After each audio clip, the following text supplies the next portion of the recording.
Bismillahirrahmanirrahim. Tabarakalladzi nazzalal furqana ala 'abdihi liyakuna lil 'alamin nadhira.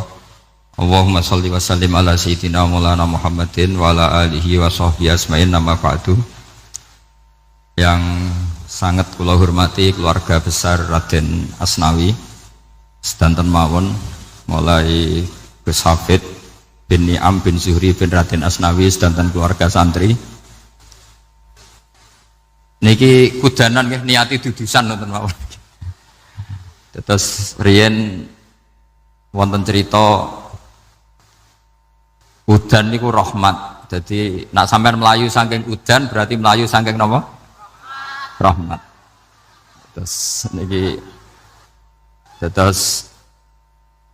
cara berpikir niku udan niku rahmat. Terus termasuk tobat sing sah niku dawuh Imam Ghazali.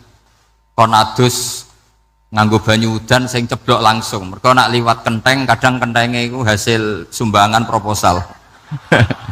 Terus mun sing langsung mawon, sing liwat plastik mun mboten mandi niku. Mboten mandi niku sing niku mau sama niku. Terus dulu di antara syarat tobat niku dawuh Imam Ghazali niku adus udan sing prawan, maksudnya sing asli ceblok saking putih langit niku langsung sampean nombe. Nak tepak nggih tobat, nak mboten tepak nggih lara niku. Mergi asli. Terus kula matur nuwun sanget jenengan hormat teng Raden Asnawi. Beliau sekarang generasi keempat nggih, wonten sing generasi ketiga.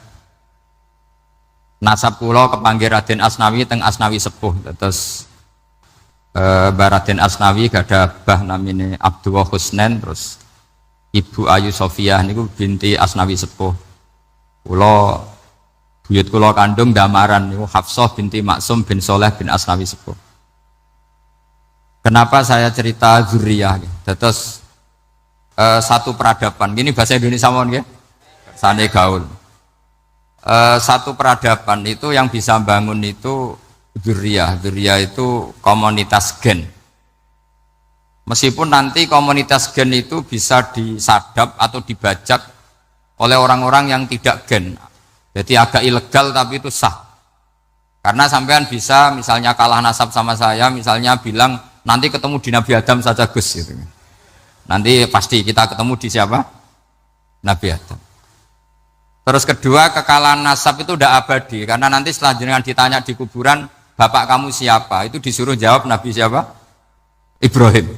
Terus kekalahan nasab sampean nanti berakhir di kuburan karena nanti dijawab siapa bapak kamu, disuruh jawab siapa? Nabi Ibrahim. Jadi yang punya bapak Karmen apa itu sudah selesai, sudah nggak dipakai lagi. Nanti pakai siapa? Nabi siapa? Ibrahim.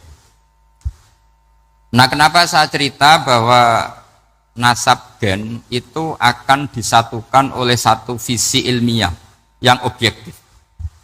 Gini ku jawe Nabi Yusuf, wattaba'tu millata abai Ibrahim wa Ishaq wa Yaqub. Terus jawe Nabi Yusuf, maka nalana an nusyrika billahi min syai'.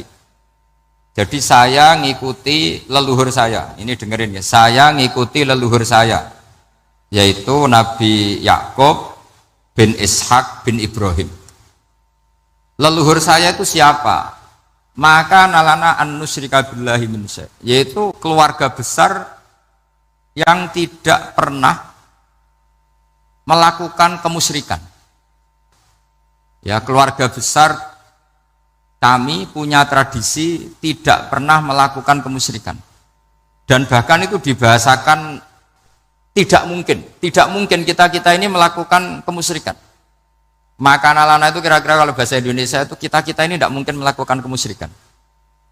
Nah, kenapa demikian? Itu berangkat dari logika yang permanen. Disebut yusabbitu Allahu alladzina amanu bil qouli tsabiti fil hayatid dunya wa fil akhir. Logika permanen itu begini misalnya. Kita ini kan hidup dari bapak dari ibu, terus sampai Nabi Adam. Kemudian setelah Nabi Adam ini berakhir,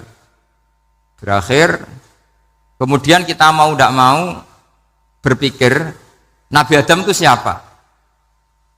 Terus diterangkan, ternyata Nabi Adam itu satu makhluk hidup yang mulanya dari tanah. Lewat wahyu Allah, lewat titah Allah, kun, kemudian jadi manusia yang bernama Adam. Sebelum Adam, ada bumi, ada langit, ada cakrawala, macam-macam. Kemudian itu kita rumuskan lagi, asal-usulnya adalah tidak ada. Adamiyun makhdun. Akhirnya kita tahu bahwa alam raya ini diwujudkan setelah dari tidak ada. Nah tentu terus kita berpikir, dari tidak ada menjadi ada itu pasti penyebabnya adalah sesuatu yang ada. Nah yang ada itu disebut wajibil wujud. Karena wajibil wujud ini wujud sendiri, nggak ada saingannya. Karena Allahu wala syai'amahu, Allah ada dan tidak ada pesaingnya. Maka kita ini berpikir nggak mungkin ada kekuatan manapun yang menyamai Allah. Sehingga nggak ada Yesus mungkin menyamai Allah, nggak ada Fir'aun, nggak ada Lata, nggak ada Uzza. Makanya disebut maka nalana an nusyrika billahi min syai'. Kita ini tidak mungkin melakukan kemusyrikan. Sama nggak usah tanya saya, Gus, tapi orang menjadi musyrik itu kan mungkin. Jawabannya itu tetap nggak mungkin. Kemusyrikan itu satu teori yang nggak mungkin. Tapi kalau orang musyrik itu mungkin. Memang akan dilibat. Tapi karena kita kenal Raden Asnawi itu dari sisi ilmiah, saya punya banyak kitab beliau. Mungkin saya termasuk pernah dulu yang membawa kitab beliau banyak ke Korea. Saya itu beli pesolatan tuh bukan 1-2 sampai 2 kerdus, 3 kerdus. Itu mulai dulu, mulai saya ngiai sampai sekarang. Tak bawa ke Sragen, ke Solo 3, termasuk tak bawa ke Korea. Jadi mungkin ya ini GR saya ngaji di sini itu barokahnya jualan pesolatan.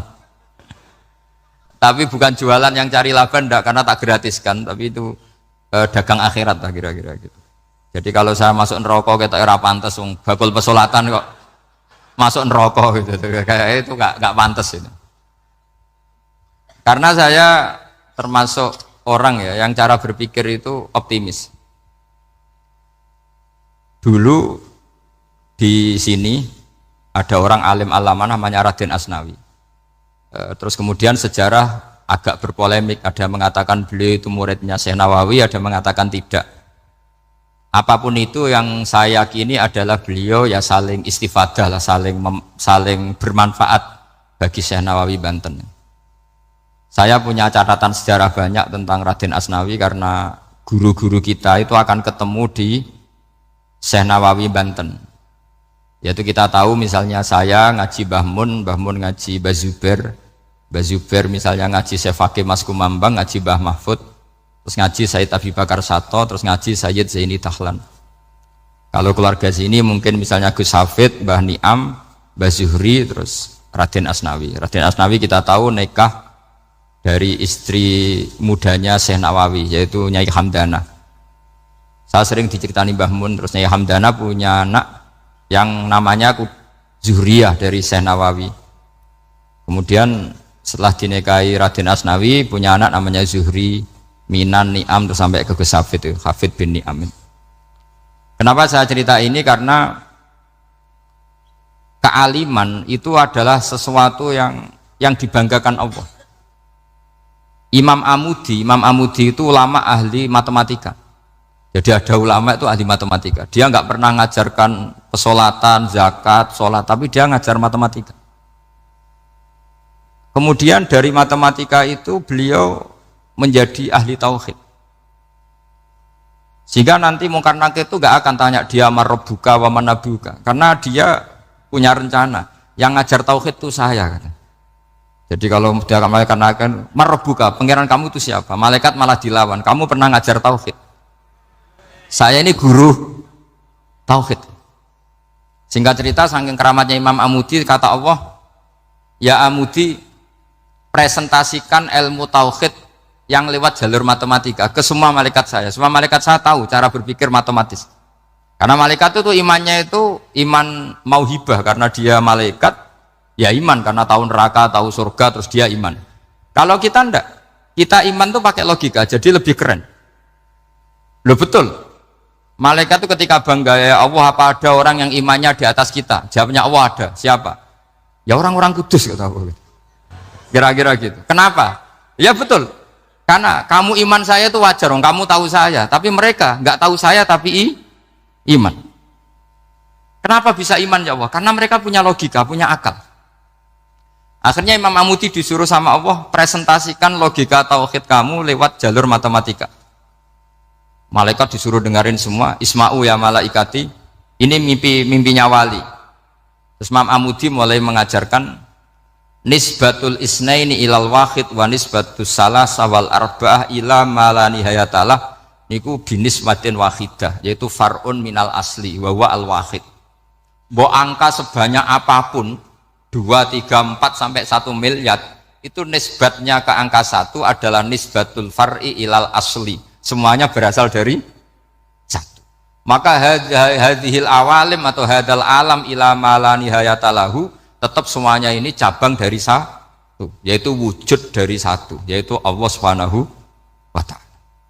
Sehingga semenjak itu ditiru sekian ulama. Akhirnya malaikatnya mantuk karena kepastian kalau Allah satu yang diyakini malaikat itu sepasti logika yang dibangun orang-orang manusia ini, padahal tidak ngerti Allah Subhanahu wa ta'ala karena pakai akal.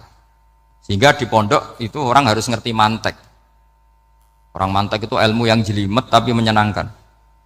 Biasanya sing sinau ambek rokokan, sawangannya kayak filosof. Jadi paling gak agak paham dia alasan.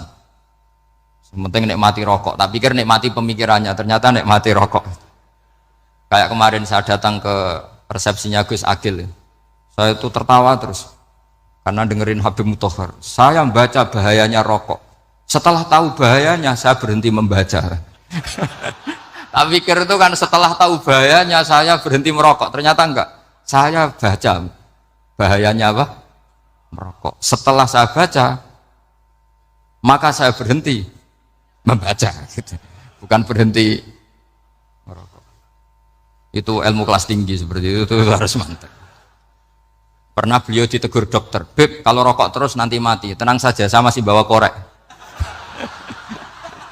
Dikira itu kan orangnya yang mati, ternyata beliau enteng saja. Santai aja dok, saya masih bawa korek. Jadi saya bukan nyarankan santai rokok, tapi orang rokok itu memang punya logikanya sendiri. Kalau Banafek Hajen itu masih pernah bahasa juga, karena Banafek juga turunan Mbah Mutamakin. Hak, rokok itu haram tau ora? Nak cara kula darani haram sebuti bah. Lah iya, nak haram ya bener aku. Mulane tak obong, barang haram apike diobong. Jadi saya tuh gak, saya sama orang-orang sepuh itu tidak pernah menang. Jadi apa ya? Mereka itu orang yang sudah lama gimana ya? Mau dikatakan bulat itu ya, tapi memang nggak pernah kalah mereka. Ada satu kiai, masih misananya Banafek. Ini rokok 2 katanya. Bagi yang nggak ngerokok berarti membiarkan 2 haram masih. Bagi yang merokok berarti mengurangi haram. Kalah lagi saya. Jadi saya tuh pernah dibully 2 mbah saya. Karena 2 mbah saya ini rokok semua. Akhirnya saya sing nom ngalah gitu. Karena saya tidak mungkin bilang sing waras ngalah karena kalah sepuh gitu. Jadi ya sudah, mau tidak mau harus bilang sing nom kalah. Tapi yang penting itu kita mendengar. Jadi ternyata sepinter-pinternya kita itu mesti kalah pinter sama yang sepuh-sepuh itu. Jadi kalau tahu bahayanya rokok lewat membaca ya harus berhenti merokok. Berhenti membaca katanya. Nah malaikat ini cerita lagi malaikat. Saya memang dari awal niat hormat Raden Asnawi karena buyut-buyut beliau itu ketemu di buyut saya. Saya ini turunan Mbak Asnawi sepuh. Terus cuma buyut saya itu nikah Lasem, terus saya keceluk cucunya keluarga Lasem. Sebenarnya saya juga cucu Kudus. Tapi terus alhamdulillah sekarang kembali karena buyut saya menyuruh saya ngajar di Damaran, terus sampai sekarang saya ngajar di Damaran. Tapi buyut saya itu masih lahir di Damaran. Namanya Mbak Hafsah, itu Hamsah binti Maksum bin Soleh bin Asnawi sepuh. Sama seperti nasab di sini Raden Asnawi, Mbak Abdul Husnan, terus Nyai Ayu Sofiyah, terus Mbak Raden Asnawi. Saya mau cerita, jadi ilmu itu lebih keren kita.